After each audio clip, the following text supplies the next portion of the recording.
for it all. Ha, maybe take a ride on this pipe train. Hold it in, wait for it. Here come the fall. Oh, your mind's Good afternoon. Hi, everybody. You know, we just passed our 5-year full-time living mark last year, yeah.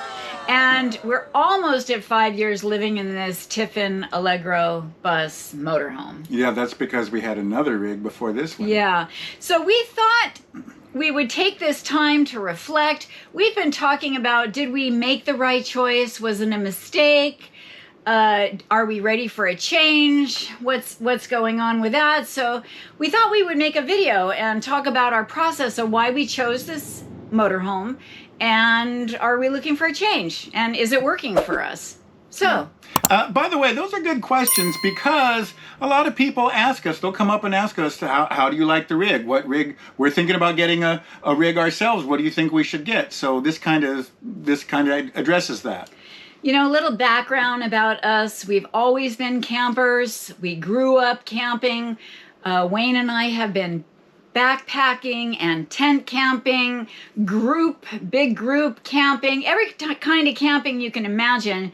And I always poo-pooed the RV experience. I was kind of like gung-ho on the whole. You're a purist. I was a purist, yes. Wayne had grown up with RVs, and so he was more acclimated and always in the back of his mind had wanted us to get an RV, and I always said no. However, you know, I found as we got a little bit older, we were camping less, and I realized we were camping less because it was just so much work. I mean, for me, preparing all the food, and when you got there, dragging the ice chest in the bear box, out of the bear box, and zipping and unzipping to go to the bathroom at 2 in the morning, and that's right. And brushing your teeth in the campground. We enjoyed it. We did, but as I got older, it got played out a little bit. It got played out. So I did want to experience the outdoors, so I was easing into the idea of getting an RV. So Wayne's influence... You're saying it's my fault. It is Wayne's fault. We decided eventually in 2017 to get a Grand Design Imagine travel trailer. Yeah, 2150 to be exact. Yeah, so it was 21. We 21, were early adopters. 21 or 22 They don't feet. make it anymore. No. We just love that thing. I fell in love. I was hooked. The first trip we went was to Morro Bay, which is a state beach in California, and it just happened to be raining the first morning after the first night that we got there. So in the morning, I'm enjoying my coffee. It's raining outside. I'm looking out my window to the people next to us that are in a tent. And oh my gosh, they were just struggling and in their car and trying to eat breakfast and having their coffee in their car because it was pouring with rain. And from that point on, I was hooked. You got bit. I got bit by the RV bug, and from then on, the seed was planted about eventually going full-time. And we had a business, so it would be in the future at some point, but we were thinking, how can we make this happen? And therefore, the question arose, which rig should we choose for full-time RVing? Right, and what most people choose when they're going full-time is a fifth wheel. So that's what we thought we would get. It seemed the most natural progression at the time. I always towed. I was a towable guy. I towed boats for our business. I towed cargo trailers, and we of course towed our Imagine travel trailer. And we were watching YouTube videos, and a lot of the people on YouTube had fifth wheels. It seemed everybody had a fifth wheel. And then we started actually going into RVs, looking at them, and you walk into a fifth wheel, and they were big and beautiful and just like a home, and the aesthetics were modern.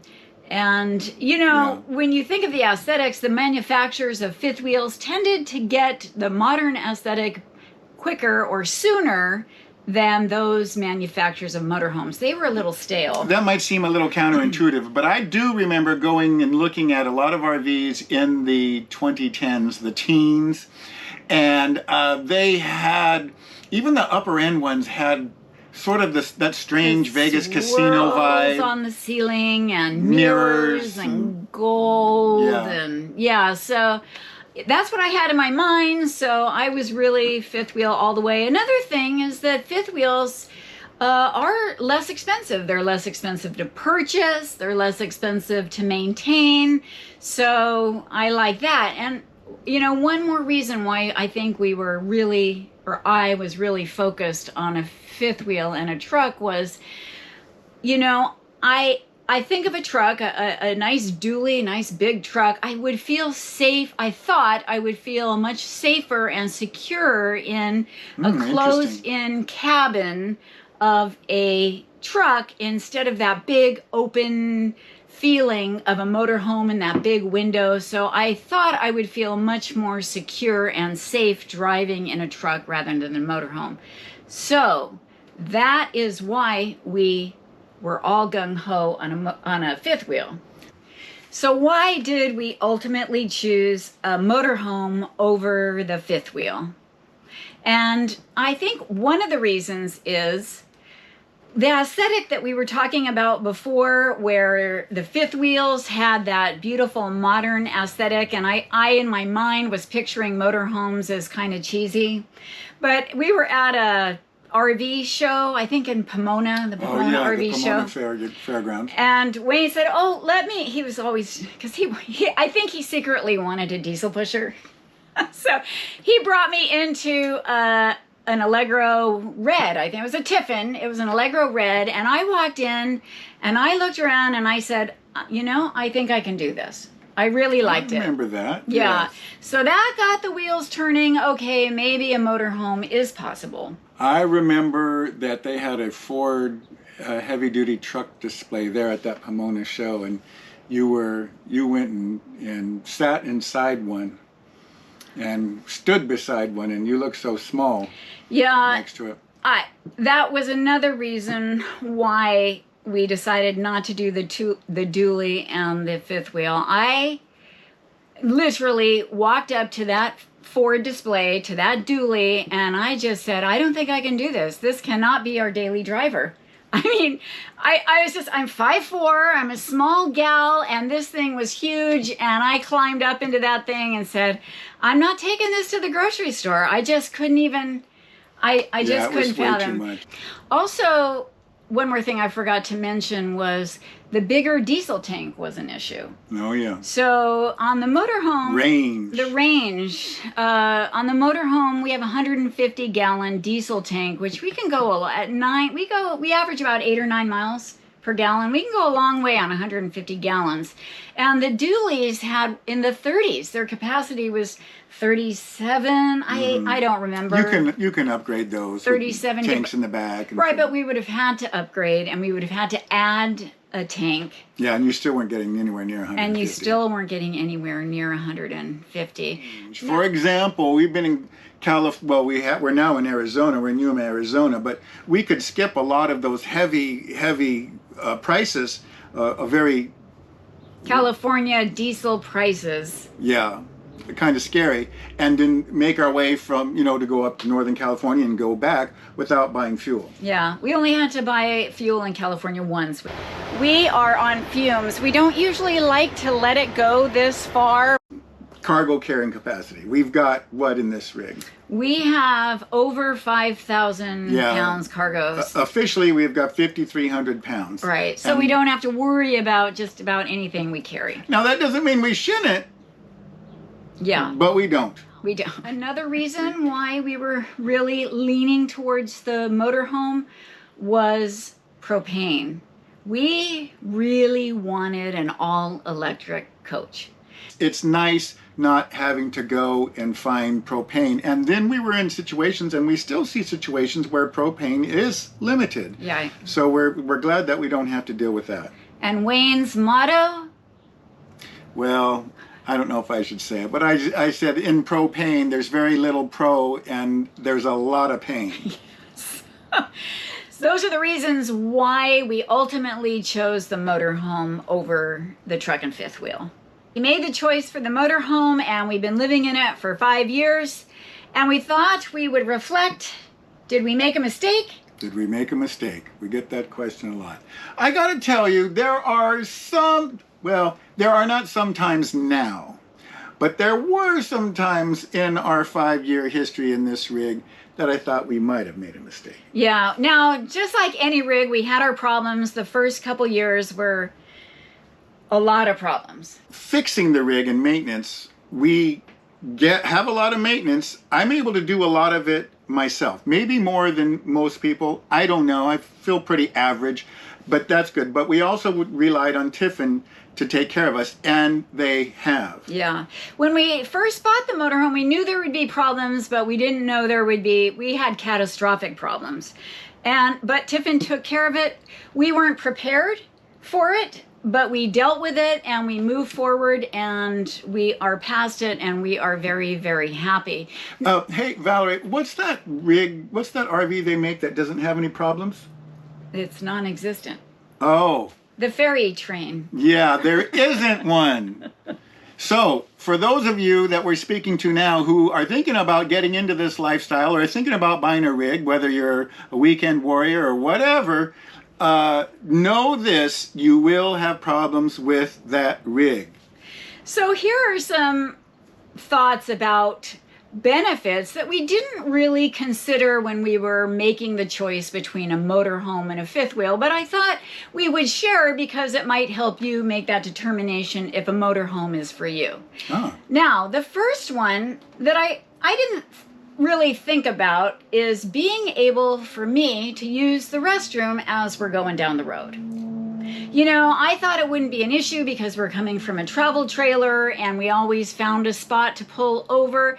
But thinking about it, honestly, in the morning, I would limit my coffee to maybe 1 cup. I really had to think about it because I didn't want to be stranded and not being able to find somewhere to use the restroom. But in a motorhome, wow, that is just one of those benefits. I don't have to limit my coffee intake because I can just go. So another thing was I was scared of this big windshield. Like I had said earlier, I had preferred the dually or the truck where I felt safe and secure. That big window was a little scary to me, but honestly, it turned out to be a benefit. That view out that big, huge window, the vistas from some of the scenery that we've seen is absolutely stunning. I wouldn't trade it now for anything. And accordingly, and maybe contrarily, we love travel days. And we're not just saying that.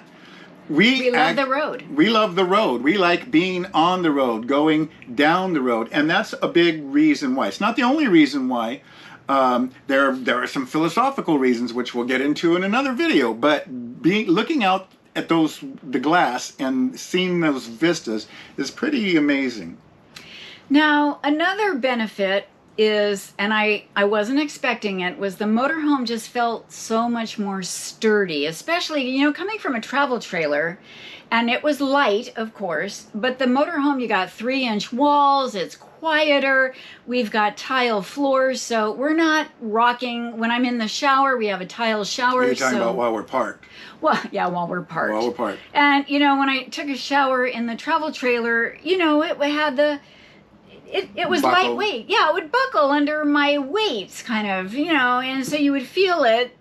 But in the motorhome, it's very stable, and that's because it can handle so much more weight. It's just quieter and much more sturdy.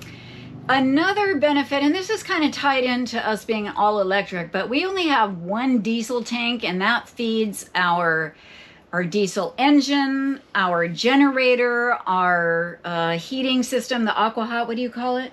It's hydronic heating. Hydronic heating, yeah. So it's very convenient Hot water. to only have to fill up our diesel tank once, and it feeds all those systems. Yeah, that's true. Another reason is, and I wasn't expecting this, is setting up in inclement weather. You know, if we're pulling into a pull-through, and that is not, we're not always pulling into a pull-through. Sometimes we have to unhook our car, but especially if it's raining, we're in a pull-through or a harvest hose where we just pull up, we can basically set up and not even step out of the motorhome.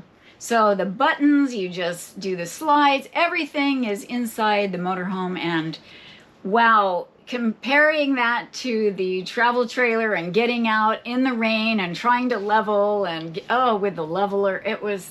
Yeah, okay, so for those of you who might not know, we have two ways to level this coach. One is a standard way that you have on a fifth wheel, which is through your jacks, deploying your outriggers, your jacks that stabilize and lift and level the coach. With this coach, you get one other system, and that is the air system. And the airbags are computer controlled, and so you can just press a button and it will level the coach that way.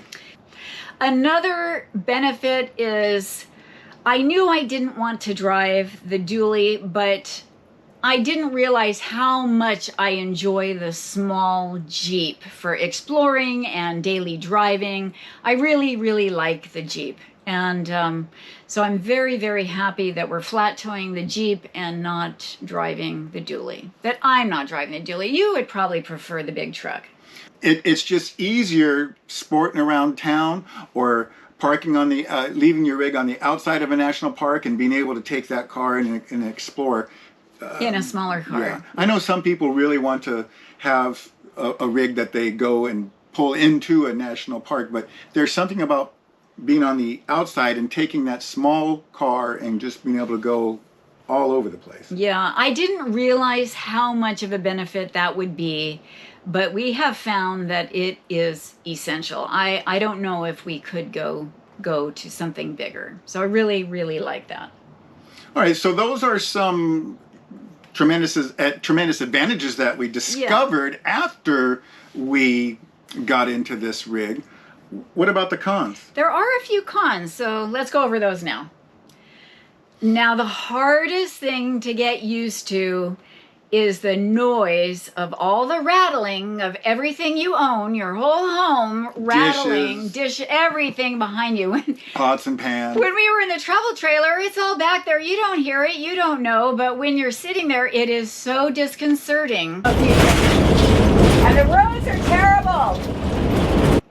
It took a lot of time to get used to everything rattling. Now you do learn tricks and hacks about minimizing the squeaks and the rattles, but it is disconcerting. It does take some time to get used to. Yeah, and that has a lot to do with road quality, right? In this country, and we have been all over this country several times, there are some funky roads. Oh, goodness gracious. But it's pretty bad. I don't know if you... And the roads are terrible. You don't get that in a fifth wheel because you're in your truck. Now, an upside, I didn't even think of this before, but an upside to that, you do see, like, it rattles so bad they're going down bad roads or dirt roads, and the refrigerator opens and they don't know it, and they're in a trailer, some type of towable, and they open their door and stuff's everywhere. Now, we have had our refrigerator open a couple times, and our drawer that I accidentally didn't lock shut, and they've opened, and I hear it, and I can come back and close it before there's some catastrophe or just a big mess. So it is unnerving to hear it, but then again, the good thing is you can hear it, and you can, if there's a problem, go and fix it. Okay, so what about things like living space? Well, I have gotten used to this small space. I think even if we come off the road, I will always be in a tiny home, a tiny space, especially in the kitchen, the counter space. It's a small counter space, and you just got to deal with it. And so that is a con. You deal with it, and it works for us. It is something it's a sacrifice we're willing to make to be in the motorhome, but it is a con. So in other words, fifth wheels in general, have more living space. Yes, especially more kitchen counter space. So, all right, another con. I'm thinking maintenance. Maintenance. Yeah, we just had our generator and our annual service on the engine. Yeah, Jim just did our oil change and he had to crawl under and do all of the lube points. Yeah. And he did the generator. You know, it's something very difficult to... which is why we're here, and one of the reasons we're here. Yeah, to take care of that stuff. A lot of, if you had a dually, you probably could do it DIY. We do a lot of stuff DIY. He's going to do the aqua hot on his own.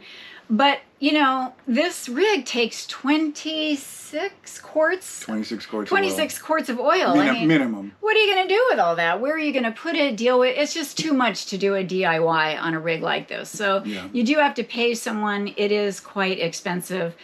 The tires this year we're on our 5 years, so this year is going to be the year for tires. That's 6 tires at however much per tire. It's a lot. About I don't know. $700 a lot. pop, but they go up and down. But it might be up. We're getting them in Montana this year. And we're in June. Yeah, July. We're preparing ourselves for a big bill. Another expense that you might not think of is the windshield replacement. Now, for us to put windshield replacement on our insurance is a minimum, I think it might be more now, but it was $1,000 extra per year to put windshield replacement. Insure the windshield. So we decided to self-insure. Well, lo and behold, we had to replace it. And now it's paid for itself because we've been in it 5 years. 5 years of insurance would have been $5,000. To replace a windshield, it's about $5,000. So we're hoping not to replace one for a while now. It's almost vertical. There's not much of a slant, which means that there's not much of deflection when rocks and hazardous materials are coming your way. It hits it square on. We've got a small crack in there now that we just had, a little while ago we had to go to Safelite and get repaired. It takes a lot of rocks. It does. And sometimes you're wondering if that massive rock sound that you just heard was going to be the one that is going to take it out again. Yeah.